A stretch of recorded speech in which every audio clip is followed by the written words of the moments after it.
स्वागत है आप सभी का एक बार फिर से दिन भर की रोटी डेली डिवोशन में, परमेश्वर की प्रेजेंस में, प्रभु यीशु मसीह के नाम में। हालेलुया। और हम इस मंथ दिसंबर के मंथ परमेश्वर के नियमों को, बाइबल के सिद्धांतों को सीख रहे हैं जो परमेश्वर ने हम विश्वासियों के लिए, हमारे जीवन के लिए अपने वचन में दिए हैं।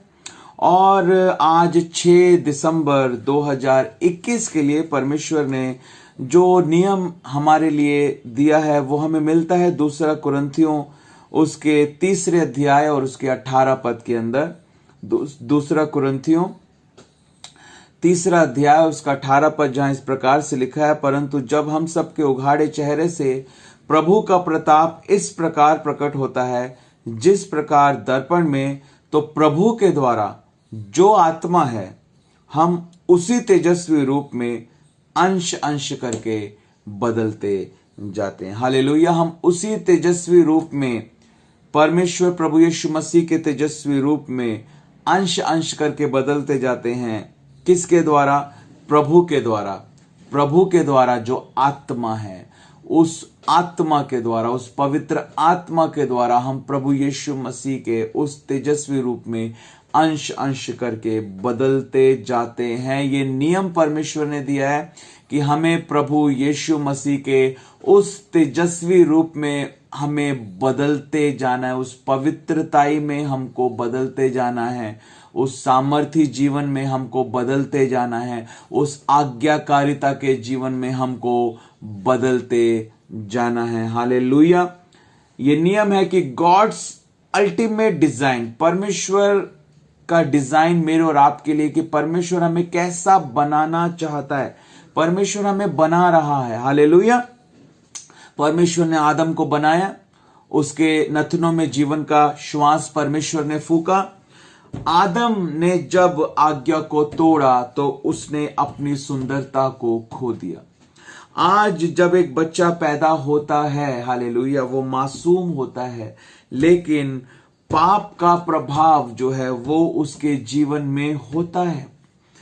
जब हम उद्धार पाते हैं, जब हम प्रभु यीशु मसीह के बलिदान को पहचानते हैं, जब हम प्रभु यीशु मसीह को अपने जीवन को देते हैं, हम उद्धार पाते हैं, आत्मा में नया जन्म हम प्राप्त करते हैं। तो अब उस रूप को जिसको शैतान ने बिगाड़ दिया, अब परमेश्वर उसे फिर से पुनर्स्थापित करता है, फिर से बनाता है और फिर से उसको सुंदर कर देता है। हालेलुया। हम उसी तेजस्वी रूप में, वो तेजस्वी रूप जो आदम को परमेश्वर ने दिया, वो उसी तेजस्वी रूप में जिसमें प्रभु यीशु मसीह था, क्योंकि उसने कभी कोई पाप नहीं किया, वो पवित्र पैदा हुआ, वो कुंवारी से पैदा हुआ, पवित्र आत्मा के द्वारा पैदा हुआ। हालेलुया। उसके उस तेजस्वी रूप में, उस बिना पाप के स्वभाव वाले व्यक्ति के रूप में हम उस तेजस्वी रूप में अंश अंश करके बदलते जाते हैं। प्रभु के द्वारा जो आत्मा है, ये पवित्र आत्मा का काम है जो हमें उस रूप के अंदर बदल रहा है। हालेलुया। ये परमेश्वर का प्लान है कि परमेश्वर हमें बना रहा है और यीशु मसीह के जैसा जो है वो परमेश्वर हमको बना रहा है। और वो कैसे होगा? वो पवित्र आत्मा के द्वारा होगा। हालेलुया। पवित्र आत्मा की मदद से होगा, पवित्र आत्मा की सहायता से होगा। सबसे बड़ा मिशन पवित्र आत्मा का हमारे अंदर आने का क्या है? कि वो हमें यीशु मसीह के जैसा बनाना चाहता है। वो हमें उसी तेजस्वी रूप में अंश अंश कर बदल रहा है। ट्रांसफॉर्मेशन पावर हमारे अंदर काम कर रही है, परिवर्तन की सामर्थ हमारे अंदर काम कर रही है। जब किसी के जीवन में पवित्र आत्मा आता है तो उसकी पहचान क्या है?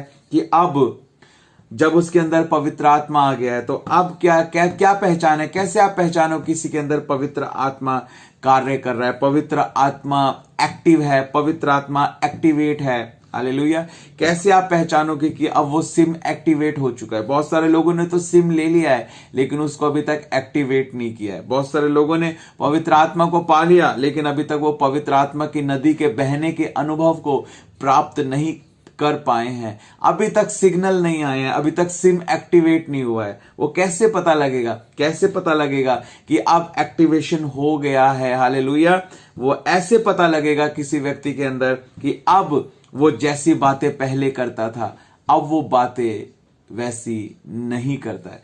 पहले वो यार यार यार, अरे अरे अरे कहकर बात करता था। हाँ, वो बहुत सारे प्रचारक, बहुत सारे लोग यार यार करके, अरे अरे करके प्रचार करते हैं, अब भी हजारों लोगों के सामने। तो मैच्योरिटी नहीं है, परिपक्वता नहीं है, कंट्रोल नहीं है होली स्पिरिट का। तो क्या होना चाहिए? जब किसी के अंदर पवित्र आत्मा आएगा, पवित्र आत्मा का नियंत्रण आएगा, तो अब जैसे वो पहले बातें करता था, अब वो वैसे बातें नहीं करेगा। अब उसकी बोली बदल जाएगी, अब उसका उठना बैठना बदल जाएगा। अब वो प्रार्थना में जीवन बिताएगा, वचन को पढ़ने में जीवन बिताएगा। अब परमेश्वर के प्रति समर्पित होगा, पूरी तैयारी करेगा परमेश्वर के काम को करने की, पूरी तरह से परमेश्वर के प्रति समर्पित वो हो जाएगा। उसका जीवन, उसका उठना बैठना, बोलना, उसका व्यवहार सब बदल जाएगा। एक ट्रांसफॉर्मेशन पावर उसके अंदर काम करेगी, एक परिवर्तन की सामर्थ्य उसके अंदर काम करेगी। हालेलुया। वो सेम नहीं रहेगा। हालेलुया। परमेश्वर के दास कहते हैं कि आप सेम नहीं रहेंगे, क्योंकि पवित्र आत्मा आपको बदल रहा है। हम तो सेम है ही नहीं। अगर 1 सेकंड पहले कुछ और था मैं, तो अब 1 सेकंड के बाद कुछ और हो गया हूं, क्योंकि पवित्र आत्मा ने मुझे कुछ और बदल दिया है। और अब मैं हर पल हर सेकंड बदलता ही जा रहा हूं, बदलता ही जा रहा हूं, बदलता ही जा रहा हूं। तो सेम रहने वाला तो कोई सवाल ही नहीं उठता है। हालेलुया। हम सेम रहते ही नहीं है, हम सेम रहते ही नहीं है, क्योंकि पवित्र आत्मा हर पल हमें अंश अंश कर कर बदलता रहता है। हालेलुया। वो हमारी परिस्थितियों को बदल देता है, वो हमारे जीवनों को बदल देता है। वो बदलने वाला परमेश्वर है। वो ऐसा परमेश्वर है जो खुद तो कभी नहीं बदलता, लेकिन वो सब कुछ बदल देता है। हालेलुया। सब कुछ सुंदर बना देता है। परमेश्वर का हम धन्यवाद करते हैं। God bless you. परमेश्वर आपको इस वचन के द्वारा आशीष दे। तो आज के इस डेली डिवोशन में यही प्रश्न मैं आपसे पूछना चाहता हूं कि अब जब आपने सीख लिया है इस सिद्धांत को कि परमेश्वर का आत्मा हमें अंश अंश कर कर उसके तेजस्वी रूप में बदल रहा है, तो अब आज आपने क्या निर्णय लिया है? ये आंसर आपको देना है। ये जानने के बाद अब आपने क्या निर्णय लिया है कि अब आप आगे अपने जीवन को कैसे बिताओगे? जरूर इस वीडियो के नीचे कमेंट कर कर आप अपने आंसर को दें, निर्णय लें, आगे बढ़ें। प्रभु आपके साथ है। आमीन। God bless you. God bless you.